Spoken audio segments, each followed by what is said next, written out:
शुभ प्रभात दोस्तों, मैं अमित सर वत्सला भाई वनमाड़ी स्कूल ऑफ स्कॉलर्स आरमोरी की तरफ से पिछले कुछ ताशिकाओं से हम आपके 8वीं कक्षा की हिंदी का अपराजिता इस पाठ की हम बात कर रहे थे।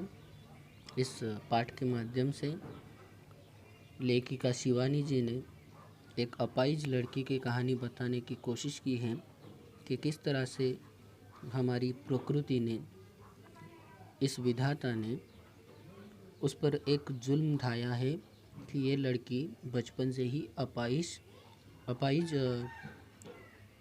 होने के बावजूद भी उसने अपनी ज़िंदगी में किस तरह से बड़े बड़े मकाम हासिल किए, अपने धैर्य को जिस तरह से उसने हासिल किया है उसका वर्णन करते हुए वो बहुत सारी चीज़ों की यहाँ पे उन्होंने चर्चा की कि वो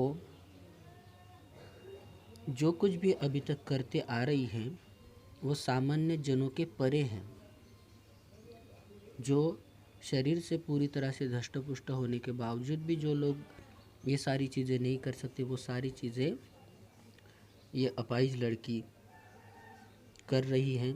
उसका कमर से नीचे का पूरा हिस्सा पैरालिसिस ग्रस्त हो गया है, मतलब पक्षाघात ग्रस्त हो गया है। वो आगे कहती है कि हम छोटी छोटी बातों का भगवान को दोषी देते, विधाता को दोषी देती है, लेकिन इस लड़की ने कभी भी वो ना अपने बोलने से ना अपने चेहरे से वो अपना दर्द उसने व्यक्त होने दिया, बल्कि इतना आघात सहते हुए भी वो ज़िंदगी के सारे काम जो है अपने आप खुद ही कर रही है। लेखिका आगे और एक उदाहरण देती है कि इस लड़की को देखने के बाद उसको देवांगना यानी अप्सरा की याद आती है, और वो ये कहती है कि उसकी ये बातें वो मेधावी लड़का भी सुने, जिस मेधावी लड़के को लेखिका अपने बहन के घर उनसे उससे पहली बार मिली लखनऊ में। वो लड़का लखनऊ में आईएएस यानी इंडियन एडमिनिस्ट्रेटिव सर्विस यानी कलेक्टर की परीक्षा देने के लिए आया था, और उसकी ट्रेन एक स्टेशन पर रुकी। वहाँ पे वो चाय पीने के लिए उतरा, तभी वो ट्रेन चल पड़ी। तो वो चाय पीते पीते हाथ में कुल्हड़ लेकर ही रेलवे पर चढ़ने की कोशिश में उसका हाथ रेलवे के पहियों के नीचे आ गया और उसका हाथ कट गया। तो सिर्फ एक हाथ कटने के बावजूद उसने ज़िंदगी से हार मान ली और अपने दुख को छुपाने के लिए वो नशे की गोलियां खाने लगा। नशे की उसको लत लग गई और इस तरह से उसने अपना सारा जीवन बर्बाद कर दिया। लेकिन दूसरी तरफ इस लड़की की बात करें तो ये आज भी ज़िंदगी से हार नहीं मान रही, ना ही विधाता को ना ही किसी को भी दोष दे रही है, बल्कि वो लेखिका से बार बार ये विनती कर रही है, रिक्वेस्ट कर रही है कि आप हमेशा लखनऊ आते जाते रहते हैं, तो क्या आप मुझे ड्रग रिसर्च इंस्टीट्यूट से कुछ जानकारी हासिल करके दे सकती है। वहाँ मुझे मेरे माइक्रोबायोलॉजी से संबंधित कुछ सामग्री, कुछ सामान मिल सकता है। दूसरा सवाल ये भी पूछती है कि मैडम आपका दामाद हवाई के ईस्ट वेस्ट सेंटर में काम करते हैं, तो वहाँ पे आप पूछताछ करके मुझे ये बताएंगी कि मेरे लिए वहाँ कोई फेलोशिप मिल सकती है। देखिए, इतनी सारी चीज़ें होने के बावजूद वो लड़ना नहीं भूली, और जिस संघर्ष से वो अपना जीवन व्यतीत कर रहे हैं वो हम सभी के लिए प्रेरणादायी है। वो आके कहती है कि यहाँ कभी सामान्य से हड्डी टूटने पर या पैर में मोच आने पर ही प्राण ऐसे कंटकगत हो जाते हैं जैसे विपत्ति का आकाशी सिर पर टूट पड़ा है, और इधर यह लड़की है कि पूरा निचला धड़ सुन्न है फिर भी बोटी बोटी फड़क रही है। बहुत सुंदर वाक्य है। यहाँ हम अपने आस पड़ोस में ऐसे बहुत सारी चीज़ देखते हैं कि हमारे शरीर का कोई अगर हिस्सा या कोई शरीर की हड्डी टूट जाए, या हमारे पैर में मोच आ जाए, या मामूली सा हमारे पैर में कांटा चुभ जाए, तो हफ्ते भर हम वो पैर ज़मीन पर नहीं रखते, अपने पैर को पकड़ के एक जगह पर बैठ जाते हैं। या हड्डी टूट जाए या पैर में मोच आ जाए तो ऐसा लगता है हमें कि पूरा आसमान ही हम पर टूट पड़ा है, पूरी कायनात, पूरा विश्व हमारे ऊपर आक्रमण किया है, हम पर आघात किया। इस तरह से बिहेव करते हुए हम एक जगह पे चुपचाप बैठ जाते हैं 8-15 दिन तक, हम पैर ज़मीन पर नहीं रखते। लेकिन दूसरी ओर इस लड़की की बात करें तो इस लड़की का कमर के नीचे का पूरा हिस्सा पूरी तरह से सुन्न है, उसमें कोई भी जान नहीं है, निर्जीव है, फिर भी उसके शरीर की एक एक हड्डी फड़क रही है कुछ कर गुजरने को, कुछ हासिल करने को। यानी वो स्थिर नहीं है, मुझे ये करना है, मुझे वो करना है। इस तरह से वो अपना काम करते जा रही है, अपने शरीर के अपाहिजपन को दुर्लक्षित करते हुए, उसकी ओर ध्यान न देते हुए अपने सारे काम कर रही है। ऊंची नौकरी की एक ही नीरस करवट में उसकी निरंतर प्रतिभा डूबती जा रही है और उसका एम क्या है कि ऊंचे पद की नौकरी हासिल करना। एक उसकी जो ये इच्छा है नीरस करवट, यानी एक इच्छा उसके निरंतर सतत उसके दिमाग में चल रही है और उसकी प्रतिभा डूबती जा रही है। यानी ऊंचे मकाम की नौकरी हासिल करने के लिए शारीरिक दृष्टया सक्षम होना ज़रूरी है, तंदुरुस्त होना ज़रूरी है, लेकिन वो फिर भी कोशिश कर रही है कि मैं भले ही शरीर से अपाहिज हूँ लेकिन दिमाग से नहीं। इसके लिए वो कुछ भी कर गुजरने को तैयार है। आजकल वो आईआईटी मद्रास में काम कर रही है। कहाँ? आईआईटी मद्रास में काम कर रही है। अभी लेखिका उसके जन्म से ही उसके अपाहिज होने की बात कर रही है कि जन्म के 18वें महीने में, यानी जन्म होने के बाद 1.5 साल, 18वें महीने में यानी 1.5 साल की जब वो बच्ची थी, उसकी 18वें महीने से ही जिसकी गर्दन के नीचे का पूरा शरीर पोलियो ने निर्जीव कर दिया हो, उसने किस अद्भुत साहस से नियति को अंगूठा दिखा अपनी थीसिस पर डॉक्टरेट ली होगी। डॉक्टरेट यानी डॉक्टर ऑफ फिलोसफी, ठीक है, पीएचडी बोलते हैं इसको। तो जन्म के बाद 18वें महीने में ही अब तो उसका हिस्सा जो है कमर के नीचे से अपाहिज हो गया, लेकिन जब उसका जन्म हुआ और 18 महीने बाद देखा गया कि उसके गले के नीचे का पूरा शरीर पोलियोग्रस्त हो गया, पूरा शरीर।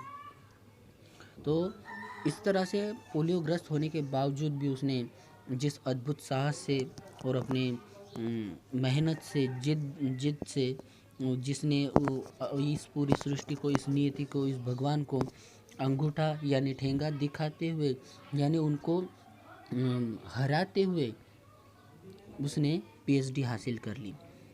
वो कहती है कि मैडम, मैं चाहती हूँ कि कोई मुझे सामान्य सा सहारा भी न दे, मुझे सहानुभूति की ज़रूरत नहीं है, मुझे किसी की मदद की ज़रूरत नहीं है, मैं बिल्कुल ये चाहती हूँ कि मुझे कोई भी सहारा न दे, जो भी काम है मैं खुद ही करूँ।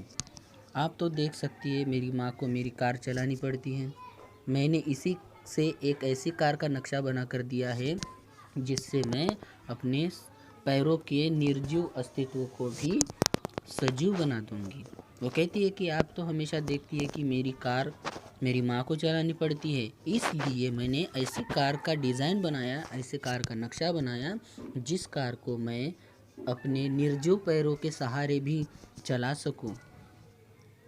इस तरह से मैंने कार की एक डिज़ाइन बनाई है। यह देखिए, मैंने अपनी प्रयोगशाला में अपना संचालन सुगम बना लिया है, मैं अपना काम अब स्वयं निपटा लेती हूँ। और आप देखती है कि मेरी जो लेबॉरेटरी है, प्रयोगशाला है, उसमें मेरा जो आवागमन है, आना जाना है, वहाँ पे जो भी मेरे कामकाज है वो किस तरह से सुरक्षित, जिसको हम बोलते हैं ना डिसिप्लिन वाले या व्यवस्थित तरीके से मैं खुद ही कर सकूँ, इस तरह से मैंने अपने लैब को बनाया है, अपने प्रयोगशाला को बनाया है, ताकि मैं अपने सारे काम खुद ही कर सकूं। उसने मुझे तस्वीरें दिखाई, समस्त सामग्री उसके हाथों की पहुंच तक ऐसी धरी थी कि निचला धड़ ऊपर उठाए बिना ही वह मनचाही सामग्री मेज से उतार सकती थी। लेखिका कहती है कि उसने कुछ तस्वीरें लेखिका को दिखाई उस लड़की ने, और उस लैब के साथ साथ उसके घर की जो भी रचना है, उसने इस तरह से उस घर को संवारा है, सजाया है कि वो सारी चीज़ें वो बिना अपनी जगह उठे, अपना निचला धड़ बिना उठाए, अपनी व्हील चेयर पर से बिना उठे, वो सारी चीज़ें जो है वो अपने पास ले सकती है। उसके मन मुताबिक सारी चीज़ें मेज से यानी कपबोर्ड में से या अलमारी में से वो उतार सकती थी, किंतु उसकी आज ही की एक इस पटुता के पीछे एक सुदीर्घ कठिन अभ्यास की यातनाप्रद भूमिका है। लेकिन आज जो सारी सामग्री वो खुद ही अपने हाथों से ले सकती है। आज की इस परिस्थिति जो है उसके सामने आई है, उसके पीछे एक लंबे समय तक का एक अभ्यास रहा है, उसकी मेहनत रही है। आज वो अपाहिज होने के बावजूद भी सारे काम खुद कर सकती है, सारी चीज़ें वो खुद उठा सकती है बिना अपना शरीर उठाए।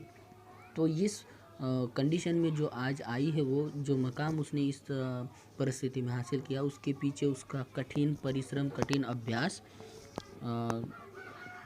इसकी ज़्यादा भूमिका है स्वयं डॉक्टर चंद्रा के प्रोफेसर के शब्दों में। और इस लड़की का नाम डॉक्टर चंद्रा है। इस डॉक्टर चंद्रा के जो प्रोफेसर थे, उन्होंने एक शब्द में कहा कि हमने आज तक 2 व्यक्तियों द्वारा सम्मिलित रूप में नोबेल पुरस्कार पाने के ही विषय में सुना था, किंतु आज हम शायद पहली बार इस पीएचडी के विषय में भी कह सकते हैं। देखा जाए तो यह डॉक्टरेट भी संयुक्त रूप से मिलनी चाहिए डॉक्टर चंद्रा और उनकी अद्भुत साहसी जननी श्रीमती टी सुब्रमण्यम को। वो क्या कहते हैं उसके प्रोफेसर डॉक्टर चंद्रा के, कि अब तक हमने आज तक ये सुना कि नोबेल पारितोषिक जो है, नोबेल पुरस्कार जो है, वो संयुक्त रीत्या 2 आदमियों को अभी तक बहुत बार दे चुके हैं। हमारे जो पृथ्वी पर जितने भी देश हैं, उसके इतिहास में ऐसा बहुत बार हो चुका है कि एक नोबेल पारितोषिक 2 व्यक्तियों को एकजुट होकर दिया है। मतलब संयुक्त रीत्या दोनों को मिलकर एक ही नोबेल पारितोषिक बहुत बार दे चुका है। लेकिन पहली बार ऐसा हो रहा है कि डॉक्टर चंद्रा के विषय में पीएचडी 2 लोगों को मिलकर संयुक्त रूप से मिलनी चाहिए। और वो इसलिए, एक तो ये पीएचडी डॉक्टर चंद्रा के लिए भी, और उनकी आज की जो भी सफलता है उसके पीछे सबसे बड़ी मेहनत जो है उसकी माता जी, जिनका नाम टी सुब्रमण्यम है, उनको। यानी ये पीएचडी इन माँ बेटी दोनों को संयुक्त रूप से देना चाहिए, ऐसे उस प्रोफेसर ने कहा, डॉक्टर चंद्रा के प्रोफेसर ने कहा। 25 वर्ष तक इस सहिष्णु महिला ने, यानी 25 साल तक इस सहनशील महिला ने जो अपने पुत्री के साथ साथ जो भी कठिन साधनाएं की, जो मेहनत की, जो परिश्रम किया, और इस साधना का सुखद अंत हुआ 1976 में, जब डॉक्टर चंद्रा को डॉक्टरेट मिली माइक्रोबायोलॉजी में। अपंग स्त्री पुरुषों में इस विषय में डॉक्टरेट पाने वाली डॉक्टर चंद्रा अकेली भारतीय है। आज तक तो बहुत सारे लोगों को पीएचडी मिली, लेकिन अपंग स्त्री पुरुष ये जो कैटेगरी है, यानी जो अपाहिज स्त्री पुरुष है, उनको अभी तक मिलने वाली जो पीएचडी है वो सबसे पहली बार किसी को अगर मिली है तो डॉक्टर चंद्रा को। और ये जो सारी सफलताएं हैं डॉक्टर चंद्रा को मिली पीएचडी जो है, वो उसके साथ साथ उसकी माँ की मेहनत के लिए भी देना ज़रूरी समझा गया है, क्योंकि उन्होंने जितनी साहस से, जितनी मेहनत से, अपनी सहनशीलता से उन्होंने अपनी पुत्री की हर मोड़ पर, हर क्षण में जो साथ दी है, अपनी साधना से, अपनी मेहनत से और कठोर परिश्रम से, उनको ये 1976 में डॉक्टर चंद्रा को डॉक्टरेट मिली, वो भी कौन से विषय में, माइक्रोबायोलॉजी में। और ये पहली बार इतिहास में हुआ, भारतीय इतिहास में, कि भारत में अपंग स्त्री पुरुष इस कैटेगरी में सबसे पहली बार अगर पीएचडी किसी को मिली होगी तो वो डॉक्टर चंद्रा को मिली। वो पहली अकेली भारतीय महिला है जिनको अपंग इस कैटेगरी में पीएचडी मिली है। इसके आगे का पोर्शन हम अगली तासिका में देखेंगे। धन्यवाद।